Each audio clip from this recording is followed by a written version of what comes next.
మరి ఒకసారి మీ అందరికీ యేసయ్య నామంలో పరిశుద్ధాత్మ దేవుని సన్నిధి సహవాసంతో ఆయన సహాయంతో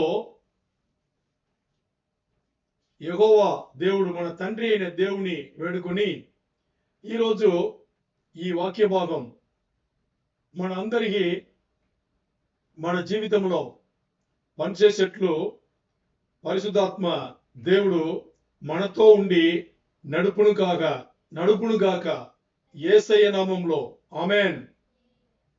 ఆమేన్. ఆమేన్. ఆమేన్. ఆమేన్. మన అందరికీ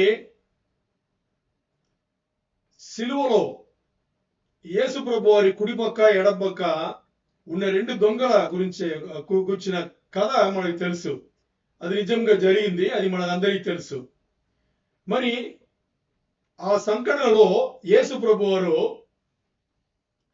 ఇది సమాప్తమైంది అని చెప్పేసి చివరిలో ముగించారు.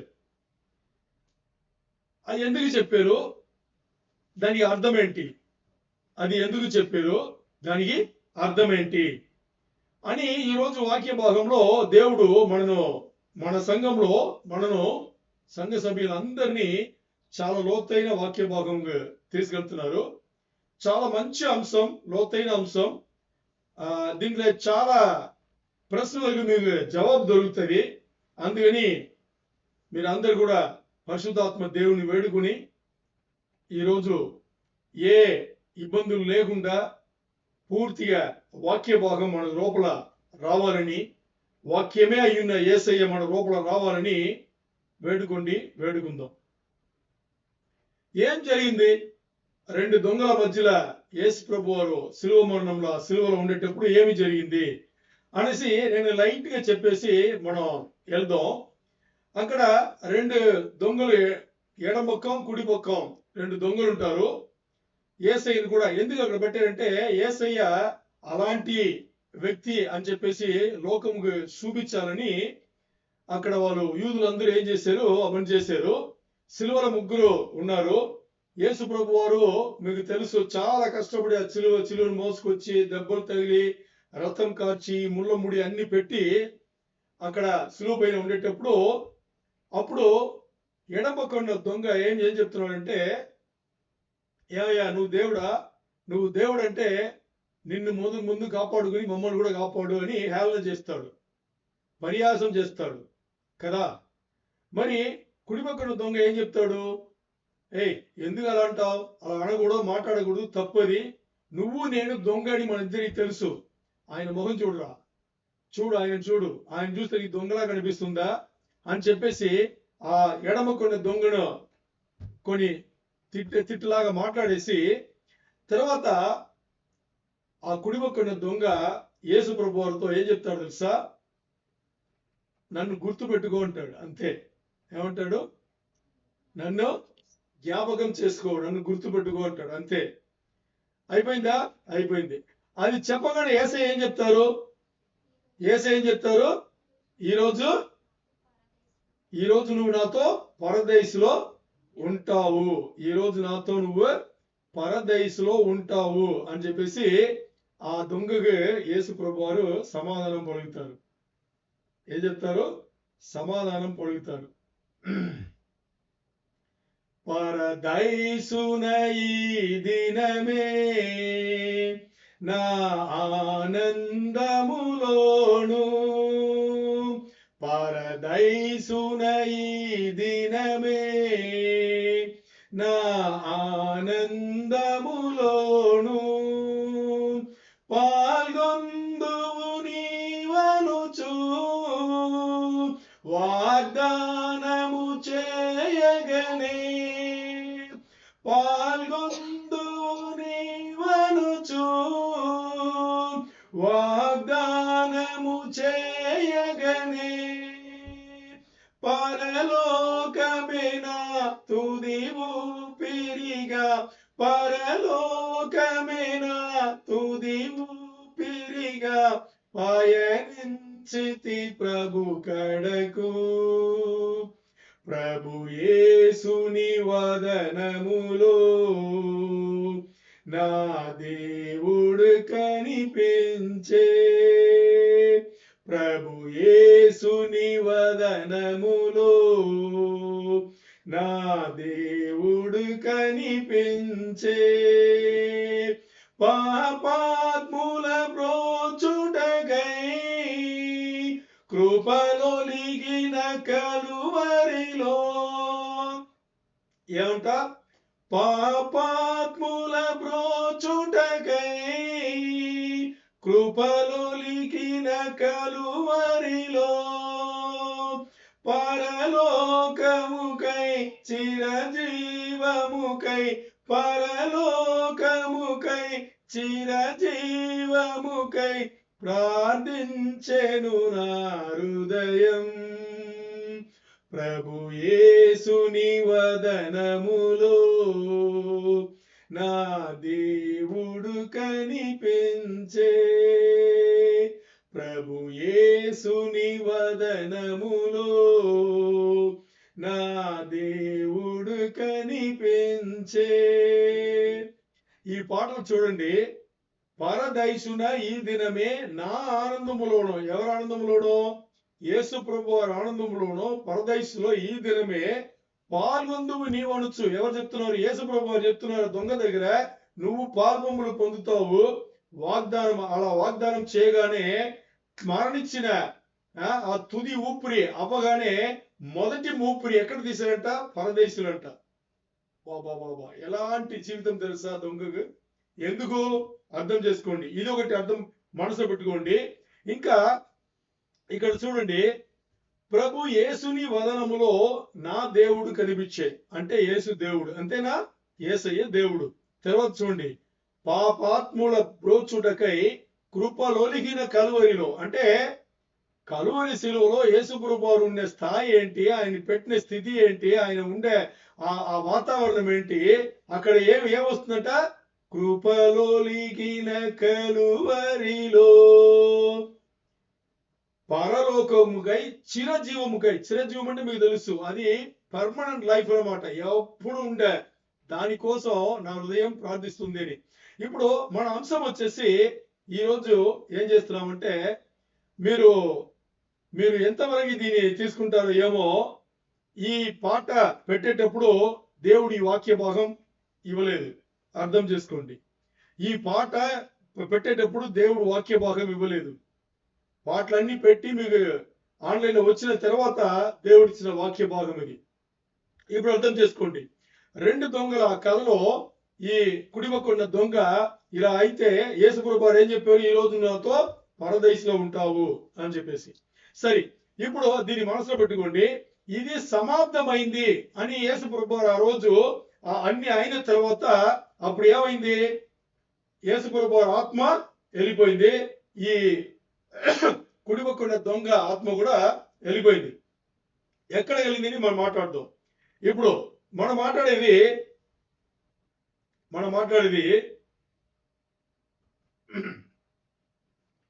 మనకి పాత నిబంధన తెలుసు, కొత్త నిబంధన తెలుసు. కొత్త నిబంధన ఎప్పుడు ప్రారంభమైంది చెప్పగలరా? ఎవరన్నా త్వరగా ఆన్సర్ చేయాలి. ఎవరైనా తెలిస్తే త్వరగా ఆన్సర్ చేయండి. పాత నిబంధన, కొత్త నిబంధన ఎప్పుడు ప్రారంభమైంది చెప్పగలరా?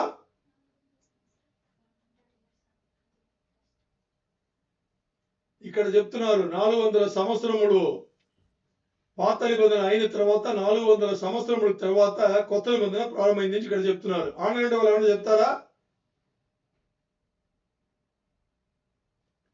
కొత్త నిబంధన ప్రారంభమైంది. బాగా అర్థం చేసుకోండి, కావాలంటే మర్చిపోతే నోట్ చేసుకోండి. కొత్త నిబంధన ప్రారంభమైంది యేసు ప్రభు వారి మరణం, సమాధి, పునరుద్ధానం అయిన తర్వాతనే కొత్త నిబంధన యేసు ప్రభు వారు చేస్తున్నారు. యేసు ప్రభు వారు కొత్త నిబంధన చేసుకున్నది మనతో చేసుకున్నది ఎప్పుడు? మరణం, సమాధి, పునరుద్ధానము అయిన తర్వాతనే కొత్త నిబంధన చేసింది. కొత్త నిబంధన ప్రారంభం అదే అన్నమాట. కొత్త నిబంధన ప్రారంభం వచ్చేసి యేసయ్య పునరుద్ధానముకు తర్వాతనే. యేసయ్య ఎప్పుడు పునరుద్ధానం అయ్యారో అప్పుడే కొత్త నిబంధన ప్రారంభం అయింది. మరి ఈ ఇద్దరు దొంగలు ఉన్న ఆ కాలంలో బాగా అర్థం చేసుకోండి, ఇది రెండో ప్రశ్న. ఇద్దరు దొంగలు ఉన్న ఆ కాలంలో వాళ్ళు మరణించారు కదా శిలువ మరణంలో, వాళ్ళు కూడా అది పాత నిబంధన కాలమా కొత్త నిబంధన కాలమా? సమాధానం నేను ముందు ఆన్సర్ని చెప్పేశాను. పాత నిబంధన. పాత నిబంధన కాలంలో ఆ ఇద్దరు దొంగలు ఉన్నారు. ఎందుకంటే యేసు ప్రభు వారు వాళ్ళు మరణించే ఆ సమయం వచ్చేసి ఇంకా ఎలా ఉంది, ఆ సిలువ ఆ మరణం ఆ టైం వచ్చేసి ఇంకా పాత నిబంధన ఉన్నాయి. ఇప్పుడు పాత నిబంధన కాలంలో మన ముందు వర్తమానంలో మనం చూసుకున్నాము. పాత నిబంధన కాలంలో ఒకరు మరణిస్తే ఎక్కడ వెళ్తారు? ఇప్పుడు ఈ ఇద్దరు దొంగల ఒక దొంగ ఎడమకున్న దొంగ నాన్ బిలీవర్ అవిశ్వాసి, ఇటువైపు కుడివకున్న దొంగ విశ్వాసి, మనలాగా విశ్వాసి. యేసయ్య పైన విశ్వాసం పెట్టాడు, ఇప్పుడు మరణించాడు. ఇంకా యేసయ్య ఎక్కడ వెళ్ళలేదు? నరకముకు పాతాళముకు వెళ్ళి ఇంకా వెల చెల్లించలేదు. ఇక్కడ సిలువ మరణం జరిగింది, సమాధి పెట్టారు, వాళ్ళు చేశారు. మరి పునరుద్ధానం ఇంకా అవ్వలేదు. యేసు ప్రభు వారు అక్కడ వెళ్ళాడు. అక్కడ వెళ్ళి వెల చెల్లించిన తర్వాత తండ్రి చూసి ఆ లెక్క సరి చేసుకుంటే అప్పుడు ఏమైంది? లెక్కలు తిరిగింది, కొత్త నిబంధన వచ్చింది. మరి ఇంకా అది జరగల. అక్కడ ఉండేటప్పుడు ఇప్పుడు ఇద్దరు దొంగలు చనిపోయింది ఎక్కడ? పాత నిబంధన కాలంలో. నార్మల్ గా పాత నిబంధన కాలంలో మరణిస్తే, ఎవరన్నా మరణిస్తే వాళ్ళ ఆత్మ ఎక్కడ వెళ్తుంది? శరీరం భూమి పైన పాతిపెట్టబడుతుంది, మనకు తెలుసు. అది విశ్వాసైనా అవిశ్వాసైనా. మరి వాళ్ళ ఆత్మ ఎక్కడ వెళ్తుంది? ఒకవేళ నాన్ బిలీవర్ అంటే పాతాళంలో తాత్కాలిక అంటే టెంపరరీ హెల్, తాత్కాలికంగా ఉంటే నరకంకు వెళ్తుంది, హేడెస్ అంటాం కదా అక్కడికి. కొత్త నిబంధన అంటే విశ్వాసులు అయితే పాత నిబంధన కాలంలో దేవుని పైన విశ్వాసం పెట్టిన వాళ్ళు ఎక్కడ వెళ్తారు? మరణిస్తే అబ్రహాం పోసంగా, అబ్రహాం రొమ్ముగా వెళ్తారు, అంతే కదా. ఇప్పుడు వీళ్ళిద్దరు మరణించిన ఆ టైం కూడా ఇంకా పాత నిబంధన కాలం లోపలే వస్తుంది కాబట్టి వీళ్ళు ఎక్కడ వెళ్ళారు? అవిశ్వాసి నరకంకు పాతాళంకి వెళ్ళి నరకంలో టెంపరీగా ఉండే నరకంలో పడ్డాడు. మరి విశ్వాసిన ఆయన ఏం చేశారు? అబ్రహాం రొమ్ముకు వెళ్ళిపోయాడు. అబ్రహాం రొమ్ముకు వెళ్ళిపోయిన తర్వాత ఇప్పుడు మన పాపములు అన్ని యేసు ప్రభు వారు మరణమైంది, సమాధి ఇక్కడ జరుగుతుంది. మరి ఆయన ఆత్మ ఎక్కడ వెళ్ళింది? ఆ టెంపరీగా ఉన్న నరకముకు, హేడెస్ ఆ ప్రదేశం, పాతాళం అంటామే, అక్కడికి వెళ్ళి ఆయన ఏం చేస్తున్నారు? మనకు చేసిన మనంటే మానవులు అంతమంది అంటే యేసు ప్రభు వారు ముందు ఎవరైతే పుట్టి పెరిగి దేవునిలో కాదు అందరి అంటే దేవునిలో ఎవరు విశ్వాసం పెట్టి దేవుని బిడ్డలయ్యారో వాళ్ళందరికీ యేసు ప్రభు వారు ఉన్న కాలంలో, యేసు ప్రభు వారి తర్వాత పుట్టి పెరిగి వచ్చే వాళ్ళందరికీ ఏం చేశారు? అక్కడ వెల చెల్లిస్తున్నారు. దాన్ని ఎవరైతే తీసుకుని వస్తారో, వాళ్ళు విశ్వాసం పెట్టి వస్తారో వాళ్ళు దేవుని బిడ్డలు అవుతారు, వాళ్ళకి రక్షణ. ఇప్పుడు యేసు ప్రభు వారు అక్కడ వెళ్ళి వెల చెల్లించడానికి వెళ్ళారు. ఇప్పుడు చూడండి, యేసు ప్రభు వారు దేవుడా కదా? సమాధానం చెప్పాలి. దేవుడేనా? ఓకే. ఎందుకు యేసు ప్రభు వారు దేవుడు అంటున్నామంటే, యేసు ప్రభు వారు ఒకవేళ దేవుడు కాలేదు అంటే, యేసు ప్రభు వారు ఒకవేళ దేవుడు కాదు అంటే ఆయన మరణం వచ్చేసి ఒక్కరిని రక్షించడానికి అవకాశం ఉంది. మరి ఆయన దేవుడు కాబట్టి అంతమంది మానవుల కోసం, ఈ మొత్తం సృష్టి కోసం ఆయన రక్తం చెల్లించి కొనే ఆ విషయం అక్కడ జరిగింది. అది యేసు ప్రభు వారి దగ్గర ఉండింది. ఎందుకంటే యేసు ప్రభు వారు ఎవరు?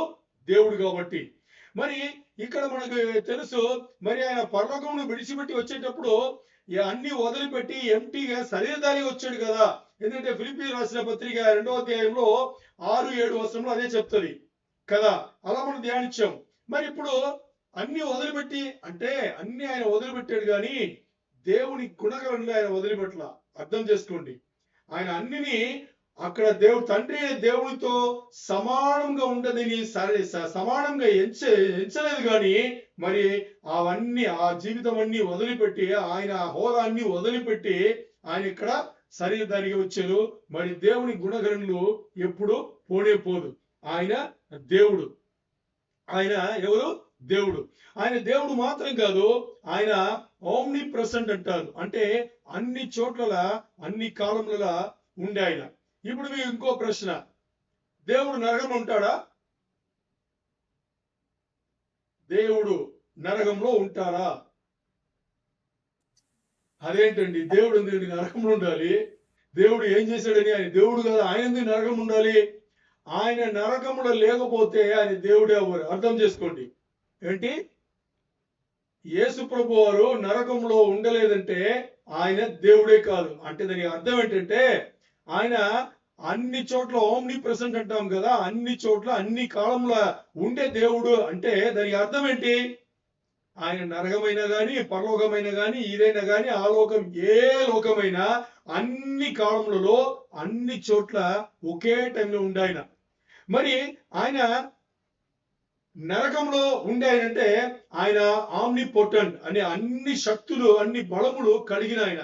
ఎలా చెప్తున్నాం? ఆ శక్తి ఆ బలము లేకపోతే ఆయన నరకంలో ఉండలేడు. ఆయన అన్ని బలం, అన్ని చోట్ల ఉండే బలం. అర్థమైందా? అది ఆయన గురించి. ఇప్పుడు ఇంకో విషయం చెప్పి దేవుడు నరకంలో ఉంటారా ఉండరా అనేది నేను మీకు రుజువు చేయడానికి ఒక విషయం చెప్తా. మనం ప్రకటన గ్రంథం తీసుకుంటే, ప్రకటన గ్రంథంలో 14వ అధ్యాయంలో, ప్రకటన గ్రంథంలో 14వ అధ్యాయంలో మీకు 9-10 వచనములు నేను చదివి చెప్తాను, మీకు అర్థమవుతుంది. దేవుడు నరకంలో కూడా ఉన్నారా, ఆయన సన్నిధి నరకంలో కూడా ఉందా లేదా అనేది మీకు తెలుస్తుంది. ప్రకటన గ్రంథము 14:9-10 చదువుతున్నా.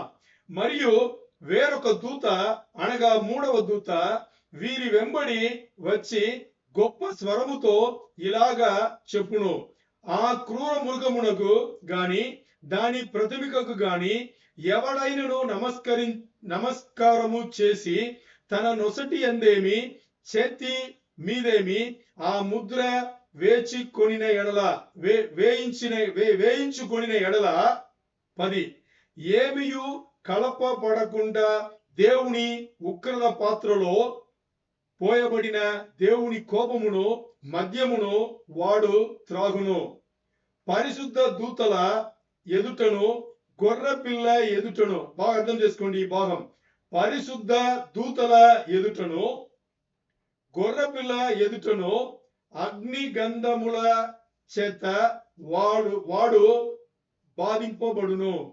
ఎవరి ముందంట? పరిశుద్ధ దూతల ఎదుటను గొర్రెపిల్ల ఎదుటను అగ్ని గంధముల చేత వాడు బాధింపబడును. నరకంలో వాడు ఇలాంటి పనిష్మెంట్ శిక్ష తీసుకుంటే ఎవరి ముందు తీసుకుంటున్నారు? అక్కడ ఎవరున్నారు? దూతలు ఉన్నారు, యేసు ప్రభు వారు ఉన్నారు, గొర్రెపిల్ల యేసు ప్రభు వారు అక్కడ ఉన్నారు. సో దేవుని సన్నిధి మీ సృష్టిలో అన్ని చోట్లలో అన్ని సమయములలో ఉంటుంది. అదే ఇక్కడ ఈ వచనంలో మనకి చెప్పింది అన్నమాట. మరి ఇక్కడ మనం చూస్తే యేసు ప్రభువారు ఆ కుడిపక్కన దొంగ చేత చెప్పిన మాట ఏంటి? ఈ రోజు నాతో నువ్వు పరదేశంలో ఉంటావు అంటే దానికి అర్థం ఏంటంటే, ఇక్కడ చూడండి 3 విషయములు వస్తుంది. ఈ రోజు నువ్వు నాతో పరదేశంలో ఉంటావు అంటే, ఒకటి ఆయన ఆమ్ని ప్రెసెంట్. ఎందుకు ఆమ్ని ప్రెసెంట్ అంటే, ఇక్కడ ఉన్నారు, ఇక్కడ ఆయన ఇంకా ఈ లోకంలో బతికి ఉన్నారు. బతికినప్పుడు ఆయన ఏం చెప్తున్నారు? ఈ రోజు నువ్వు నాతో పరదేశంలో ఉంటావు అనేటప్పుడు ఆయన ఇక్కడ ఉన్నారు, అక్కడ ఉండబోయేది ముందే చూశారు ఆయన, అది తెలుసు. Omni present. ఇంకోటి ఆమ్ని పొటెంట్. ఆమ్ని పొటెంట్ అంటే ఆయన ఇక్కడ ఉండి ఆ మాట చెప్తున్నారు, ఆ శక్తి లేకపోతే ఆయన చెప్పలేదు. మూడవది వచ్చేసి ఆమ్నిషియంట్, అన్ని తెలిసిన ఆయన లోకంలో జీవించేటప్పుడే ఏం చెప్తున్నారు? పరదేశంలో ఈ రోజు నువ్వు నాతో ఉంటావు అని చెప్తున్నారు. అంటే ఆయన అన్ని తెలుసు. ఇదే అన్నమాట. ఇప్పుడు మన అంశంకి వస్తే, యేసు ప్రభు వారు ఆ దొంగ చేత చెప్తున్నారు, ఈ రోజు నువ్వు నాతో పరదేశంలో ఉంటావు అని చెప్పేసి, అప్పుడు తర్వాత ఏం జరగబోతుందంటే, నా ఆత్మ నీ కోసం, నీలాంటి వాళ్ళ కోసం ఇప్పుడు పాతాళము వెళ్తుంది. అక్కడ మీరు చేసిన ఈ సృష్టిలో ఉండే మానవులు, ఈ సృష్టి కోసం మీరు చేసిన ఈ పాపములు, ఈ అతిక్రమములు, ఈ తప్పులు, ఇవన్నిటికి నేను ఇక్కడ మరణం జరిగింది, అక్కడ నేను వెల చెల్లించడానికి ఆ టెంపరరీ హెల్ అంటే తాత్కాలికంగా ఉండే ఆ నరకముకు నేను వెళ్ళి వెల చెల్లించబోతున్నాను, నువ్వు కూడా నాతో పరదేశు వస్తావు అని. ఇప్పుడు పరదేశు ఎక్కడ ఉంది అనేటప్పుడు ఆ టైంలో ఆ సమయంలో పరదేశు పాతాళంలో ఉంది. పాతాళంలో ఎలా ఉందంటే ఇటు ఎడమక్క నేను చూపిస్తున్నాను కదా, ఎడమక్కం తాత్కాలికమైన నరకం ఉంది, మధ్యలో పెద్ద అగాధం ఉంచబడింది. అంటే ఇక్కడి నుంచి ఎవరు దాటి ఇటువైపు రాలేరు. కుడివైపు అగాధముకి ఇటువైపు అబ్రహాము రొమ్ము ఉంది. అబ్రహాము రొమ్ము దేవుడిపైన విశ్వాసం పెట్టి మరణించిన వాళ్ళందరూ అబ్రహాం రొమ్ము కుడిపక్కము వెళ్తారు. ఎడమక్కముగా ఉండే తాత్కాలిక నరకముకు ఎవరు వెళ్తారు? అవిశ్వాసులు వెళ్తారు. దేవుడిపైన నమ్మకం పట్టని వాళ్ళందరూ ఇటువైపు వెళ్తారు. ఈ రెండింటికి మధ్యలో ఏముంది? అగాధం ఉంచబడింది. ఇటు నుంచి అటు రాలేరు, అటు నుంచి ఇటు రాలేరు. ఈ అగాధం ఉంచబడింది. ఇప్పుడు యేసు ప్రభువారు నరకం వైపు వెళ్ళి వెల చెల్లించడానికి వెళ్తున్నారు. ఇప్పుడు చూడండి, యేసు ప్రభువారు సులువు పైన ఆయన చెప్పారు కదా, ఇట్ ఈస్ ఫినిష్డ్, సమాప్తి అయింది అని చెప్పారు కదా. ఈ సమాప్తి అయింది అని చెప్పగానే అందరు ఏమనుకుంటారంటే దీని అర్థం వచ్చేసి ఇంక మీద పాపముకు ఏమి చేయాల్సిన అవసరం లేదు, చేసిన పాపం అన్నిటికీ యేసు ప్రభువు వెల చెల్లించారు అని మాత్రం అయిపోతారు. దానికి నిజమైన కారణం అది కాదు. యేసు ప్రభువు అలా పలికిన దానికి నిజమైన కారణం ఇప్పుడు మనం చూస్తాం. యేసు ప్రభువారు పస్కా పశువు. మీకు తెలుసు, యేసు ప్రభువారు మనకు వచ్చిన పస్కా, మన కోసం వచ్చిన, మనకంటే మానవులకు సృష్టికి వచ్చిన పస్కా పశువు. యేసు ప్రభువారు పస్కా పశువు కిందనే ఆయన మరణం జరిగింది. ఎలాగని చూద్దాం. ఇప్పుడు చూడండి, యేసు ప్రభువారే బలి ఆయననే. ఆయన యాజకత్వం చేసుకున్నారు. అంటే ప్రధాన యాజకుడు ఆయనే, బలి కూడా ఆయననే. ఆయన అర్పణించుకున్నారు. ప్రధాన యాజకుడే మనకి ఇక్కడ అర్పణించుకున్నారు. ఇప్పుడు చూడండి, ఒక విషయం చెప్పి మీకు చెప్తాను. జోసెఫస్ అని ఒక పెద్ద ఆయన ఒకటి రాశారనమాట. ఆ రాత్రిలో ఏముందంటే క్రీస్తు సగం, అంటే యేసు ప్రభువు పుట్టిన తర్వాత 65లో, క్రీస్తు సగం 65లో 65 AD అంటాం కదా, క్రీస్తు సగం 65లో 2,56,000 గొర్రె పిల్లలు పస్కా పండుగ రోజు యూదులు తీసుకొచ్చారు. అప్పుడు యేసు ప్రభువు లేరు. దాని ముందు 30 సంవత్సరాల ముందే ఆయన పునరుద్ధరణ ఆరోహణం వెళ్ళిపోయారు అనమాట. ఇప్పుడు 2,56,000 గొర్రె పిల్లలు తీసుకొస్తే, అంటే యూదుల సంస్కృతి అది ఇంకా అలవాట్లో ఉంది కదా, వాళ్ళు యూదుల సంస్కృతి కూడా చేసుకుంటారు కదా. ఆ రోజు పస్కా పండుగ వాళ్ళు చేస్తున్నారు. ఇక్కడ 9 గంటలకు, ఉదయం 9 గంటలకు స్టార్ట్ అవుతుంది. ఏం స్టార్ట్ అవుతుంది అక్కడ ప్రాసెస్ ఏంటి అంటప్పుడు, నార్మల్ గా వాళ్ళ ప్రాసెస్ ఎలా ఉంటుందంటే, పస్కా పండుగ రోజు ఎవరైతే వాళ్ళ పాపంను వాళ్ళు తీసుకొచ్చే గొర్రె పిల్లల పైన మోపాలో వాళ్ళు తీసుకొస్తారు కదా. ఇలా తీసుకొచ్చేటప్పుడు అప్పుడు నార్మల్ ప్రాసెస్ ఏంటంటే, ఈ ప్రధాన యాజకుడు వచ్చేసి, యూదుల సంస్కృతి ప్రకారం ప్రధాన యాజకుడు వచ్చేసి అన్ని రెడీ చేసి ఉంటారు. ఆ ప్రధాన యాజకుడు ఏం చేస్తారు, ఇక్కడ గొంతులో కత్తి పెట్టి తీసేసి రక్తంలో దీంట్లో పట్టేసి ఆ గొర్రె పిల్లలు ఏం చేస్తారు, ఇచ్చేస్తారు. వాళ్ళకి ఎవరు పట్టుకొచ్చారో వాళ్ళకి ఇచ్చేస్తారు. ఈ రక్తం పెట్టి ఏం చేస్తారు, ఈ రక్తం అంతా ఇంకా సేకరిస్తారు అనమాట. తర్వాత అతి పరిశుద్ధ స్థలంకి వెళ్ళి ఆ రక్తంను దీపారాధన కింద ఇలా చదువుతారు అనమాట. ఇప్పుడు ఇలాగా ఆ రోజు ఎన్ని వచ్చిందంట, 2,56,000 గొర్రె పిల్లలు వస్తే ప్రధాన యాజకుడు ఏం చేశారు, ఒకటి తర్వాత ఇలా అన్ని చేశారు అనమాట. అన్ని ఎన్ని గంటల లోపల అయిపోవాలంట, 9 గంటలకు ఉదయం ప్రారంభమైతే మధ్యాహ్నం 3 గంటల లోపల అయిపోవాలి. ఎందుకంటే 3 గంటలకి మందిరంలో ప్రార్థన ఉంటుంది. సో 3 గంటల లోపల అయిపోవాలి ఏదైనా కానీ. సో ఇది అక్కడ అలవాటు అనమాట. ఇప్పుడు చూడండి, ఇప్పుడు యేసు ప్రభువారు ఆ రోజు యెరూషలేముకు గాడిద పిల్ల పైన వస్తారు కదా, గుర్తుందా మీకు? ఆ రోజు పస్కా పండుగ మొదలైందన్నమాట. మొదటి దినమాట పస్కా పండుగ వాళ్ళు సెలబ్రేట్ చేయబోతున్నారు.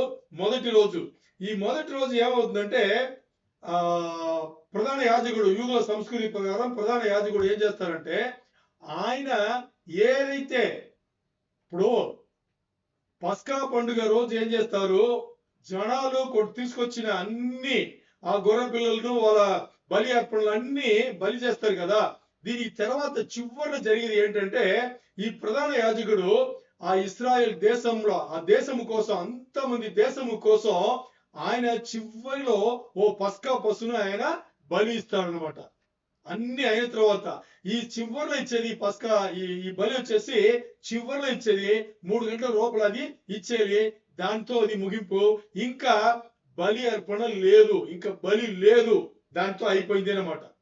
ఇప్పుడు యేసుప్రభు వారి సమయంలో ఆ సమయంలో ఇలాగా ఆ యూదుల ప్రధాన యాజకుడు అలాగా బలిపోసు అంటే ఆ గొర్రెపిల్లని తీసుకుని అలా వచ్చేటప్పుడు అలవాటు ఏంటంటే ఆ నగరం పట్టణం పైన అలా నడిచి వచ్చేటప్పుడు జనాలందరూ బయటికి వచ్చి ఈ పామ్ బ్రాంచెస్ ఉంది కదా, పామ్ బ్రాంచెస్ ఏమంటాము తెలుగులో?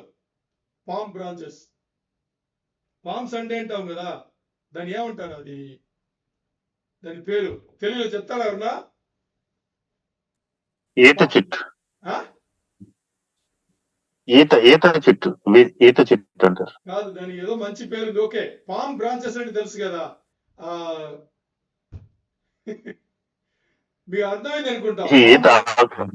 దానికి ఒక పేరు ఉంది. ఓకే, ఎనివే నాకు గుర్తు రావట్లేదు. దాన్ని పెట్టి అందరూ వచ్చేసి దాన్ని వెల్కమ్ చేస్తారంట.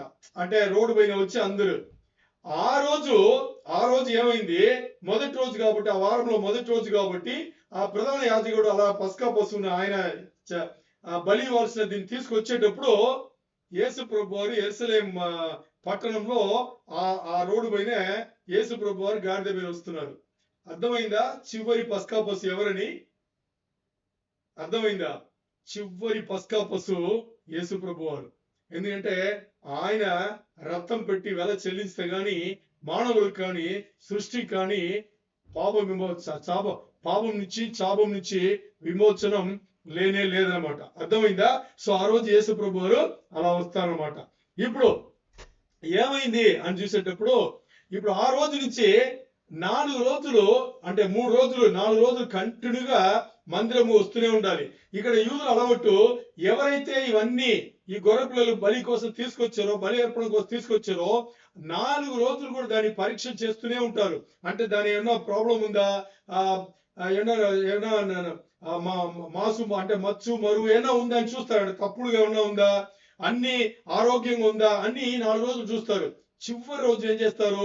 ఆ పస్కా పండుగ అన్నమాట. అన్ని ఆ రోజు బలి అర్పణ వెళ్తుంది అనమాట. అలాగే యేసు ప్రభు వారు మొదటి రోజు ఆ పట్టణం గాడిద పిల్లలు వచ్చి 4 రోజులు కంటిన్యూగా ఆయన ఏం చేశారు? అలాగా వస్తూనే ఉండి చివరి రోజు ఆయన బలి అయిన రోజు. ఇప్పుడు ఆ పస్కా పండుగ రోజు ఈ ప్రధాన యాజకుడు యూదుల సంస్కృతి ప్రకారం అన్ని చేసిన తర్వాత అన్ని అయ్యేటప్పుడు 3 గంటల లోపల అవుతుంది. అది అయింది. మనకు పరిశుద్ధ గ్రంథం కూడా చెప్పింది. కరెక్ట్ ఆ రోజే 3 గంటలకు యేసు ప్రభు వారు ఏం చెప్తున్నారు? ఇది సమాప్తమైంది అని చెప్పారు. ఇట్ ఈస్ ఫినిష్డ్ అన్నారు. ఇట్ ఈస్ ఫినిష్డ్ అంటే ఇంకా ఈ లోకంలో నా పైన ఎవరు విశ్వాసం పెట్టారో వాళ్ళకి ఏమీ లేదు, ఇలాంటిది ఏమీ లేదు. ధర్మశాస్త్రంలో ఈ లేవీయుల సంబంధమైన బలి అర్పణలకు సంబంధమైన ధర్మశాస్త్రముకు నెరవేర్పు ఇంకా దీనితో full stop. It is finished అని చెప్పేసి దీని తర్వాత పాపములు అతిక్రమములు ఏం చేసినా గాని నా పైనే, నా మరణం పైన విశ్వాసం పెడితే వాళ్ళకి ఇంకా అది ఏమీ లేదు. నాతో సంధి చేసుకుంటే వాళ్ళకి ఏంటి? పరలోక జీవితం. ఇది ఇట్ ఈస్ ఫినిష్, ఇది సమాప్తమైంది అని చెప్పేసి యేసు ప్రభు వారు అక్కడ ఆ కుడి పక్కన దొంగతో చూసి చెప్పింది. సో అక్కడ కుడి పక్కన దొంగతో ఆ కుడి పక్క దొంగ నమ్మాడు కాబట్టి ఆయన ఏం చేశాడు? పరలోకముగా పరదేశుకు ఆ రోజే వెళ్ళిపోయాడు అనమాట. ఈ రోజు దేవుడు మనతో మాట్లాడేది అదే. ఈ రోజు దేవుడి బిడ్డలుగా ఉన్నాము. మనం చేయాల్సిన ఒకే ఒక్క పని యేసు ప్రభు వారి పైన పూర్తి విశ్వాసం పెట్టి, అంటే ఆ కుడిపక్క దొంగ అంతవరకు జీవించిన వాడే.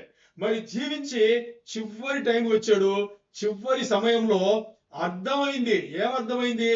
యేసు ప్రభు వారు నిజమైన దేవుడు అని అర్థమైంది. ఒప్పుకునే ఆ క్షణమే యేసు ప్రభు వారు పలిగిన మాట ఏంటి? నువ్వు ఈ రోజు నాతో పరదేశంలో ఉంటావు. ఈ రోజు ఈ లోక జీవితంలో వదిలి మనం ఎవరైతే యేసు ప్రభు వారి పైన నేను చేసిన తప్పులన్నీ నన్ను క్షమించు ప్రభు అని చెప్పేసి మన ఓపెన్ గా చేతులు ఎత్తేటప్పుడు ఆయన పైన విశ్వాసం పెట్టేటప్పుడు మన ఏ దేవుని బిడ్డలైనా గాని ఈ లోక జీవితంలో ఇంతవరకు చేసింది దాని నుంచి మనం దూరం చేసి ఆయన చేయబోయేది ఏంటి, మనకి ఇంకా ఆయన రక్షణ మనకు కొనసాగుతుంది. అందుకని మనం చేయవలసిన ఒకే ఒక్క పని, కుడిపక్క దొంగ మనసు మారాడు, ఒకే ఒక్క పని, యేసు ప్రభు వారిని నమ్మాడు, విశ్వాసం పెట్టాడు, గుర్తు చేసుకో ప్రభు అన్నాడు, అయిపోయింది. ఈ రోజు మన జీవితమును గుర్తు చేసుకుని యేసు ప్రభు వారు మనం అడుగుతాం, మన జీవితమును గుర్తు చేసుకుని మనకు కూడా మనకి ఇచ్చిన ఈ రక్షణను కొనసాగించి ఆయన వచ్చేటప్పుడు ఆయనలో పరలోక జీవితంలో కలిసేట్టుగా ఆయన మనం తీసుకెళ్ళడానికి మనం సిద్ధపడతాం. దేవునికే మహిమ కలుగును గాక. హల్లెలూయా.